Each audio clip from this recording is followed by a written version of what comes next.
नमस्कार, मी Mayura. Cook with Mayura मराठीमध्ये तुम्हा सर्वांचं खूप मनापासून स्वागत. आज आपण राजस्थानची स्पेशल डिश लाल मासची रेसिपी बघूयात. मागच्या नोव्हेंबरमध्ये आम्ही राजस्थानला जाऊन ही डिश 2 वेळा ट्राय केली आणि दोन्ही वेळेला मला खूप आवडली.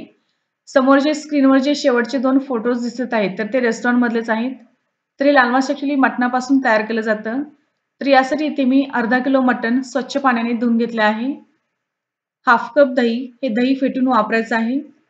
यानंतर मसाल्यामध्ये 7 ते 8 लाल सुक्या मिरच्या, थोड्या तिखट हव्या आहेत आणि 10 ते 12 बेडगी मिरची फक्त मटणाला रंग छान येण्यासाठी वापरायचा आहे.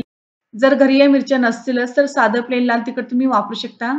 काही खडे मसाले लागतील. 10 ते 15 काळी मिरी, 4 ते 5 लवंगा, 2 हिरवी मिरची, 1 जावित्री, 2 टेबलस्पून धने, 1 टीस्पून जिरे, 1 लसणाचा मोठा गड्डा, 1 इंच आलं आणि चवीपुरतं मीठ. सगळ्यात आधी मिक्सरच्या भांड्यात खडे मसाले काढावेत. आले लसूण ही यातच घालावी. सुक्या मिरच्या, बेडगी मिरची घालूया. थोडंसं पाणी ओतून बारीक वाटून घ्यावे. या ठिकाणी मस्त बारीक पेस्ट तयार झाली आहे. आता ही पेस्ट मटणावर घालूया.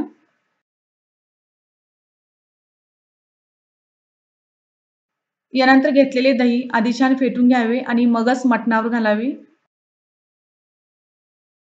ज्यामुळे दही मटणाला व्यवस्थित लागेल आणि गरम केल्यावरती फुटणार नाही.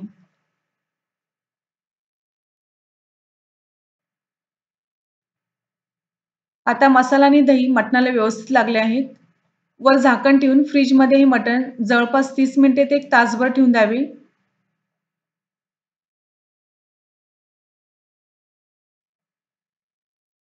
आता जवळपास 30 मिनिटानंतर कुकरमध्ये थोडे जास्तीचे तेल गरम करून दालचिनी आणि तमालपत्र घालावी. आता यात कांदा घालूया.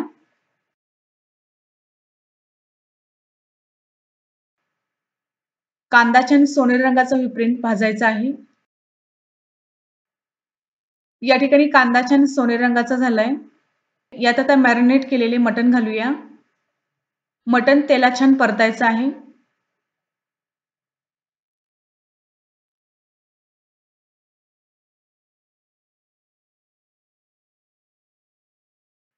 तर जवळपास साधारण 5 मिनिटे मटण तेलात छान परतून घेतले आहे. वर झाकण फक्त असेच ठेवून द्यावे आणि मध्यम आचेवर 10 मिनिटे छान शिजवून घ्यावे लागेल. आता 10 मिनिटे झाली आहेत.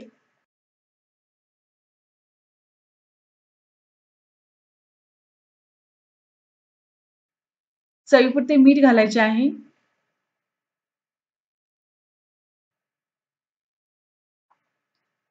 यात गरम पाणी 1 ते 1.5 कप घालूया आणि झाकण लावून कुकरच्या 7 शिट्ट्या घ्याव्यात.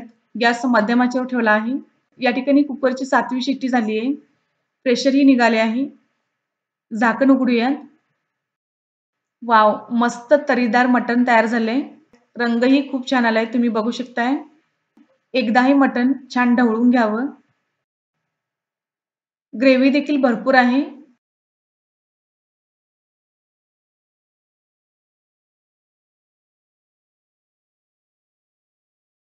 आता मटण सर्व्ह करूया. तर हे लाल मास तुम्ही चपाती, भाकरीबरोबर सर्व्ह करू शकता. खूपच टेस्टी लागतं. तेव्हा या पद्धतीने एकदा लाल मास करी नक्की ट्राय करा आणि तुमच्या प्रतिक्रिया आम्हाला कळवा. नेहमीप्रमाणे आजची रेसिपी आवडली असेल तर लाईक करा, शेअर करा. तसेच कुक विथ मराला सबस्क्राईब करायला विसरू नका. धन्यवाद.